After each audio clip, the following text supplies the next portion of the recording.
Samsung continues its smartphone updates with the all-new Samsung Galaxy Note 20 and the Galaxy Note 20 Ultra 5G. I'm Erin from TechGadgetsCanada.com, and I recently had a chance to spend a couple of weeks with the Ultra phone to see how it works and what it's like to use. I'll tell you all about it in this review. An early heads up that if you end up liking this video and finding it helpful, to please hit that like button and give me a sub, because it does help me keep making more videos that I hope everyone out there can watch, enjoy, and learn from.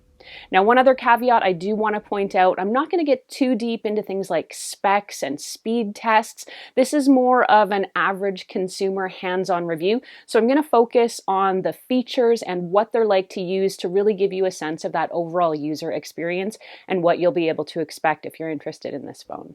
Now, there's the Galaxy Note 20 and the Note 20 Ultra 5G. So what is the difference? The big differentiator of the Note lineup overall is the included stylus, or the Samsung S Pen, and we'll get to more on what this little device does in a moment. But both the Note 20 and the Note 20 Ultra have it. It now lives in the bottom left of the phone's body. There are a few small differences from the 20 to the 20 Ultra. Notably, the battery on the Ultra is a bit bigger. So there is a 4300 milliamp hour battery on the 20 and a 4500 milliamp hour battery on the Ultra. Both phones do have the same processor, which is the Snapdragon 865 Plus. There's some slight differences in RAM, and the Ultra also has expandable storage. The cameras are a bit different too. The Note 20 has a 64 megapixel rear main camera, and the Ultra upgrades you to a 108 megapixel main camera. The display is also different between the Note 20 and the Note 20 Ultra, and the Ultra is just a touch larger. The Note 20 has a 6.7-inch display, while going with the Ultra gets you a 6.9-inch edge-to-edge AMOLED Infinity O display. This is a big phone, though it is incredibly light and slim. The edge-to-edge Infinity O display, which I will get turned on there, Samsung phones are really known for this display, but the top and bottom edges of the phone overall here for me are kind of boxy and flat. I'll get you a closer shot. Nonetheless, it is a slim and sleek phone, and it looks particularly beautiful, especially in Samsung's flagship Mystic Bronze shade. The Galaxy Note 20 Ultra has a camera that's far better than the previous Galaxy Note 10 series, which is a good thing because the massive protruding camera array on the back is a serious detriment for me, so at least it's doing something. The Galaxy Note 20 Ultra features a 108 megapixel rear wide-angle camera. There's also a 12 megapixel telephoto camera and a 12 megapixel ultra-wide camera. On the front, you get a 10 megapixel selfie cam. There's also 5 times optical zoom, 3 times hybrid optic zoom on the Ultra, and a 50 times digital super zoom feature. Now, it is all backed by a laser focus sensor.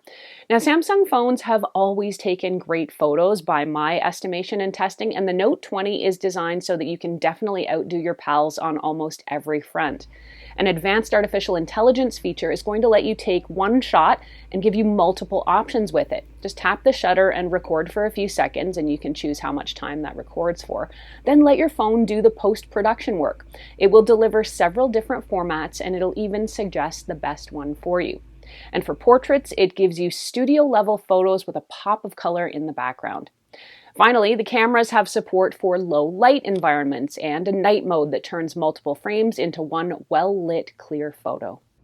As you can see, the photos are outstanding. The detail on close-up and macro shots is stunning, the colors are great, and the camera gives you a ton of control over your images. Now, the camera alone could be a video all on its own, so I'm going to leave it at that, but Samsung phones, in my opinion, have some of the best cameras out there. The big upgrade on this phone is 8K video recording. While this is still in the early adopter phase for a lot of us, suffice to say taking videos in 8K means they are 4 times higher resolution than 4K or Ultra HD, so they are ultra crisp, sharp, detailed, and realistic. The video camera also gives you full control of your videos with ISO, shutter speed, manual focus, and more options in the Pro Video mode. You can also create a cinematic environment by shooting in 24 frames per second and then adjusting between 16:9 or 21:9 aspect ratios. You can also set the camera to 120 frames per second to shoot super smooth, detailed video. You can adjust the background depth for more DSLR-like focus when you're shooting your videos. Then you can intensify the look if you want with a variety of effects that'll shift their intensity. Samsung calls these blur, big circle, color point, and glitch. Billed as the world's most powerful S Pen, the pen in the Note 20 Ultra is much more than just a stylus. It has the unique characteristic of feeling like a real pen writing on paper instead of a metal nib scraping on glass. The pen can also be a remote control for your phone, and it brings back the gestures or air actions found in the Note 10, though I had to look hard to find anything about that. It seems while Samsung touted this feature heavily on the 10, it is just quietly included on the 20. Just as well, since when I tried out a bunch of the air actions on the 10, I found they worked pretty well, but they weren't something that I would personally use day to day. The battery on this phone is meant to be what's called an all-day battery, coming in at about 4,500 milliamp hours.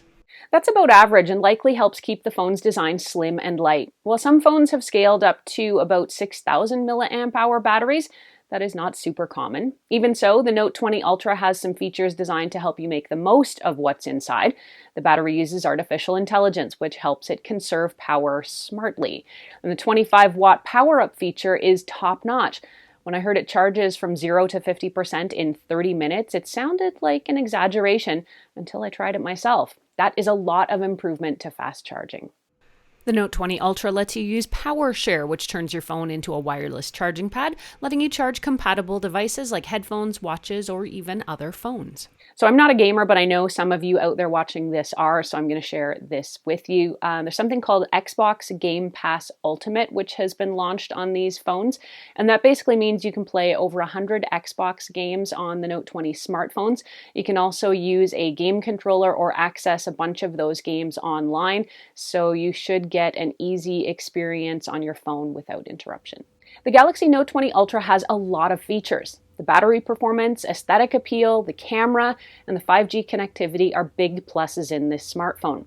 Overall, I like the size, weight, and feel, and though I wasn't using it enough overall to test things like speed and data load by using multiple data-heavy apps, it does seem speedy enough for the average user. One of the features about this camera that I didn't like is the protruding camera array on the back. It is clunky, it sticks out a lot, and it means the phone can't be laid flat. Now, with that said, this Samsung camera takes absolutely stunning photos. I've long loved Samsung phones for their cameras, and this one is really no different. If I have to buy a new smartphone, I don't think I would think twice about opting for the Galaxy Note 20 Ultra. It does sell for a whopping 1,819 Canadian dollars, but as you likely know, you can get it from your cellular provider with a contract for a lot less. If you want to read more about it, head over to techgadgetscanada.com where I've posted a full write-up. You can ask me any questions you have about this phone, either there on the blog or, as always, here on the YouTube channel.